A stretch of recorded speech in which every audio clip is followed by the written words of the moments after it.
Well, good afternoon, everyone. What we know for sure is the FBI report did not corroborate any of the allegations against Judge Kavanaugh. And the second thing we know for sure is that there's no way anything we did would satisfy the Democrats. They've always got a reason why the goalposts need to be moved farther down the field, and nothing we could do would satisfy them. They're dug in. You've seen it from the beginning. And with that, I want to turn it over to Chairman Grassley and the members of the committee, who I think have done a really outstanding job. Thank you, Mr. Leader. Before I say a few words, so I won't have to announce each person after me, is going in this order will be Hatch, Cornyn, Lee, and Tillis. So please just come to the podium and say whatever you want to say, and then we'll take questions. This is the 87th day. That's 3 weeks longer than the average of the last 3 or 4 nominees to the Supreme Court. So don't tell me you haven't spent enough time. Also, I feel very good about where this nomination is right now. Now, I don't say that from the standpoint of counting votes. I say that from the standpoint of the qualifications of this candidate and the fact that those qualifications to be a Supreme Court justice based upon his 12 years on the DC circuit without anybody finding any fault with his qualifications to serve there, but that hasn't been talked about much. Everything else. This person is very well qualified. A person that believes in the principles of due process, the presumption of innocence, and readiness to serve are recognized. So Judge Kavanaugh should be confirmed on Saturday. Now, this started downhill very quickly on about July the 10th, when Schumer said that we're going to do everything we can to stop this nomination. And you can look back 87 days and you can see that everything but whether he's qualified to serve has been brought up. I've tried to commit, and I think I've carried out what I promised immediately, that we were going to have a fair and thorough process. We have had a fair and thorough process, and I think that's best demonstrated by the fact that the minute I read about who the person was in the Feinstein letter, Dr. Ford, I read about her name in the paper, and we got on it right away to provide the forum she wanted. And in turn, we provided the same forum for Kavanaugh. But what I've been dealing with since July the 10th, the downhill slope that Schumer's put us on, is really dealing with the demolition derby. And they just about destroyed a good person to be on the Supreme Court. So, hopefully we're 48 hours away from having a new person on the Supreme Court. I certainly endorse everything that the chairman of the committee has said. Look, I'm disappointed in my Democratic colleagues for what they're doing. There's no excuse for it, but they're doing it. I'm grateful to the FBI for their efforts in doing a thorough, very important investigation. Many of us have said that if Judge Kavanaugh did what he's been accused of doing by some of the Democrats and outside people, some outside people, he should be disqualified.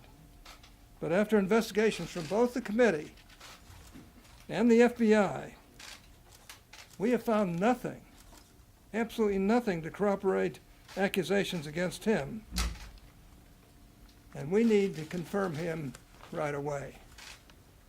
His confirmation will be a victory for the Senate as an institution, a reminder that the politics of baseless personal destruction has no place here.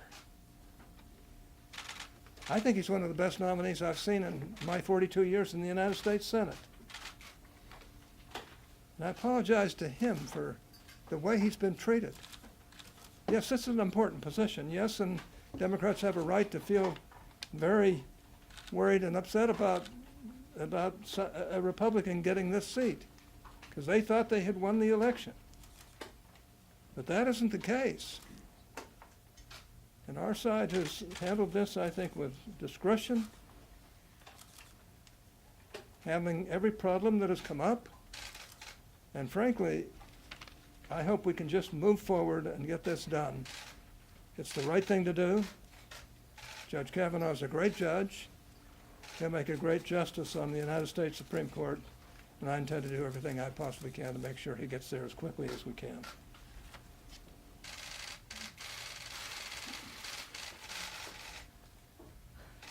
Our friend, the senior senator from Minnesota, said about this confirmation process, she said, this is not normal. Well, I agree with her. Because if this is the new normal, woe be to the Senate and any nominee that would be subjected to the unacceptable character assassination that we've seen directed at this nominee in this case. If that's the new normal, I don't know who would want to serve, and frankly, I think people would be justified in losing any respect for the Senate and the way it conducts itself during the confirmation process. So more is at stake than just this nomination and the Supreme Court. The Senate itself is on trial here.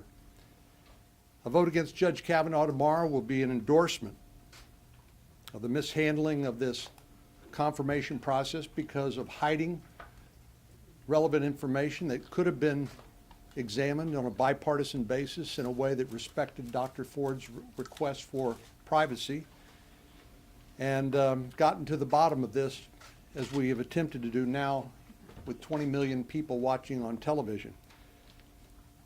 A vote against Judge Kavanaugh tomorrow will be a vote for abusing the confirmation process and a good person, and it will be a vote for the shameful intimidation tactics that have been employed as part of an orchestrated smear campaign. I agree that the FBI investigation, now they've talked to a total of 150 different people through the 7 background investigations that Judge Kavanaugh has been through since 1993. No corroboration, no confirmation of any of these outrageous accusations that have been made against him. Unfortunately, this could have all been avoided, most of the embarrassment to Dr. Ford and the public circus-like atmosphere, if the ranking member had just made the allegations known in the regular process and could have been investigated, as I said, in a way that would have protected her and her confidentiality. I've said before, and I say it again, I believe that we should, and we did, treat Dr. Ford the same way I would want my daughters or my wife or my mother treated under similar circumstances. But we have to remember that Judge Kavanaugh is entitled to a fair process too, and he has not been subjected to a fair process, anything but. So now's the time to quit all of these antics, these hijinks, this circus-like atmosphere, and we'll do that tomorrow morning when we vote, and Saturday when we vote to finally confirm this good man to this important position.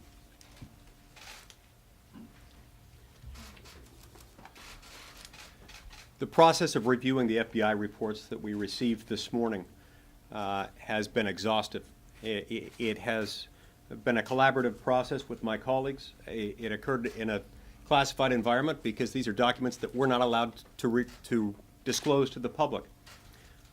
But because we can review them in only one place, we reviewed them together, and we stopped and we talked about each point made to make sure that we understood the message from each interview and each report. Although that part of it, by operation of law, is not allowed to be public, I want to give you the assurance that we treated these documents just as we've treated each and every allegation with utmost seriousness, with a desire to do nothing more than search for the truth. And just as we've spent hours upon hours hearing testimony in open hearings before the public, we've also spent hours upon hours reviewing these documents in a classified environment. Allegations of sexual misconduct are serious, of sexual assault or of a most serious nature, and always have to be treated with utmost seriousness. They have been in this case. Again, this is someone who's been through 7 background investigations in the course of the last 3 decades, with over 150 people interviewed with regard to him. This is a man of outstanding character who has lived an exemplary life. He and his family have been subjected to a lot of questioning, a lot of embarrassment, a lot of humiliation in recent weeks. That has been a difficult part of this process for him. But in the process of doing that, he's proven his character and his willingness to be candid with the public, and even sharing facts that are at times uncomfortable. I'm convinced of this man's character, of his truthfulness, of his qualifications to serve on the Supreme Court of the United States. I wholeheartedly support his confirmation and look forward to voting for him in the coming hours. Well, I agree with everything my colleagues have said. I also want to say that Dr. Ford, I firmly believe, experienced a traumatic event in her life. I just also believe that there's no evidence that we've seen through the FBI background checks, through the time that we've spent in the hearing, to substantiate that these claims are properly alleged and directed towards Judge Kavanaugh. Thousands of pages in that briefing room. Senator Lee and I were in that room together for an hour. We braked for an hour, then we were all back for 2 hours. At the desk is also some 1,500 pages that document the prior FBI background investigations. And in none of those was there any reference, and keep in mind, this goes back 23, 24 years. This would have only been 6 or 7 years after he was out of college. Certainly, if it was in recent memory, you would have seen some whiff or some suggestion, and yet there was none.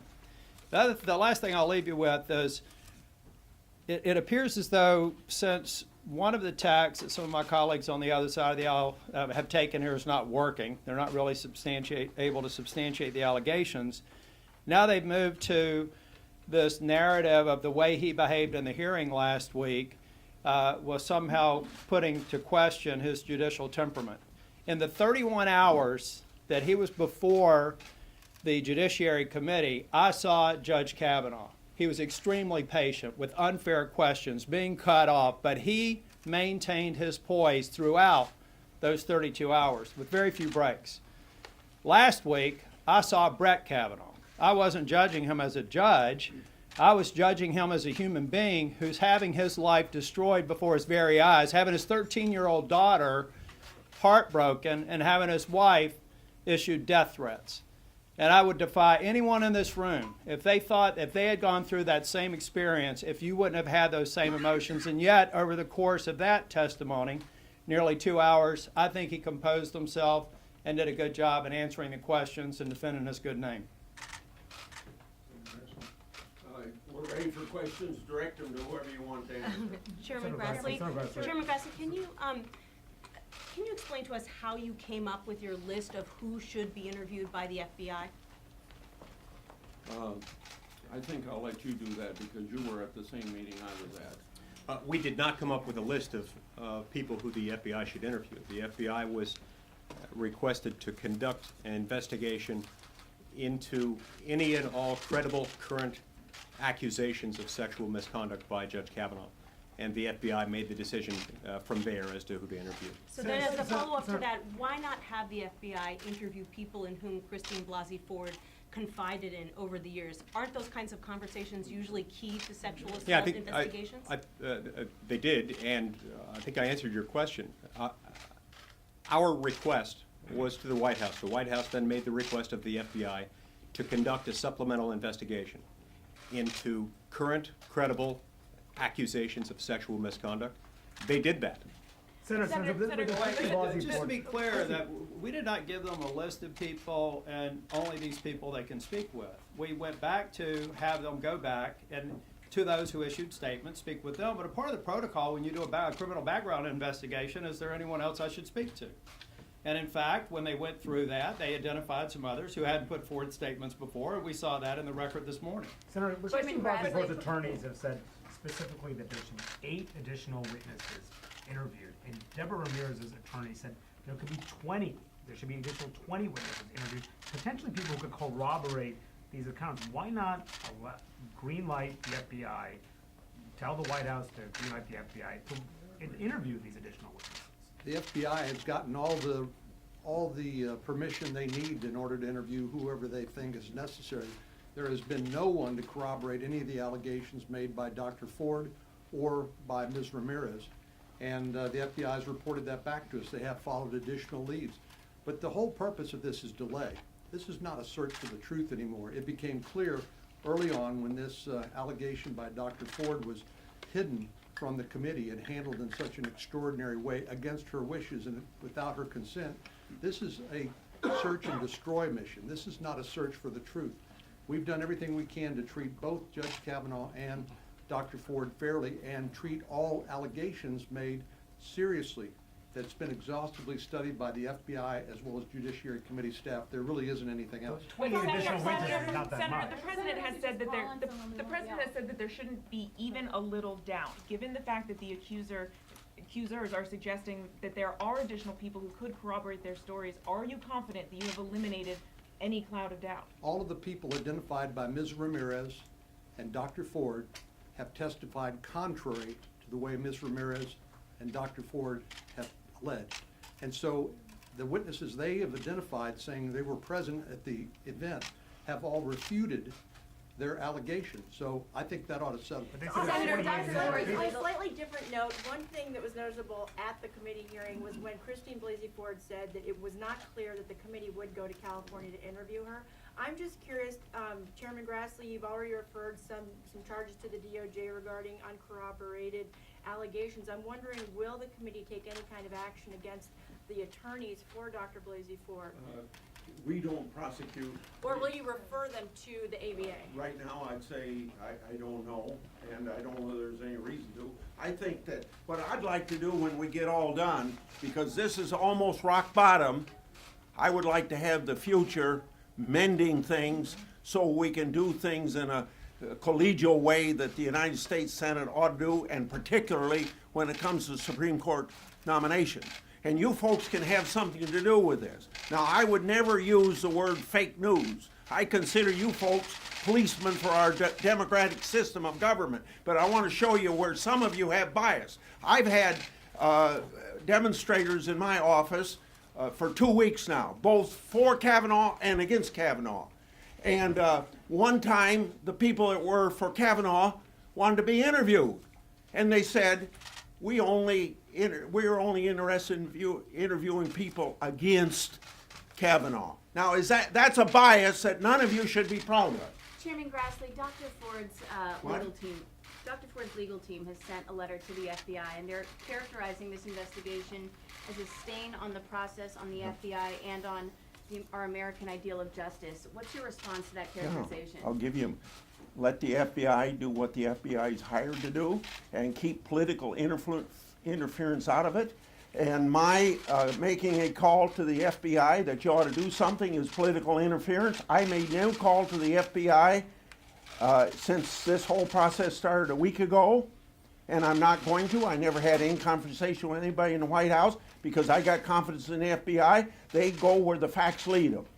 Well, I think it's also important to consider the source. This is a legal team that when we formally communicated on more than one occasion that we would come to California and have a confidential interview and on her terms, for Dr. Ford to testify she wasn't aware of that really makes me wonder the competency of the folks that she has advising her. Either the competency or the political bias that they have. Senator, will the public ever be able to see this report? And also for Chairman Grassley, how do you think history is going to judge what Christine Blasey Ford has done? Well, of course, none of us have that perspective yet. But I hope what history documents is that what I said earlier, that once we learned of her identity, once her name was leaked contrary to her wishes and without her consent to the public. And she was forced to tell her story not in a safe, confidential setting, but in a circus-like atmosphere. I hope we did the best we could under those awful set of circumstances to treat her with respect and dignity and listen to her. But that doesn't mean that we forget our basic concepts of fair play and constitutional due process. That's why we've tried to interview every witness that has any alleged knowledge of relevant facts. And because we believe we're a country that believes in the presumption of innocence and due process of law. And what we know now is there is no corroboration. No one confirms the allegations of Dr. Ford, even people she identified as being present at the scene.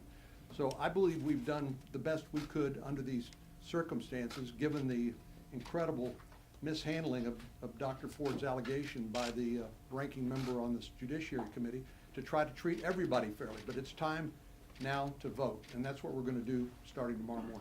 Hold on, anybody on the back row? I wanna Senators, say will the something. public ever be able I to want to see say this? something before you ask your question. As someone who actually tried cases in the federal court system, and in front of two of the most notorious judges in the history of our country, and one case is in front of them, by the way, I want you to know I take this stuff very, very seriously. And I don't know that I've ever seen anybody who would exceed Judge Kavanaugh as a judge in the federal court system. I personally resent the calumny that's been heaped upon him.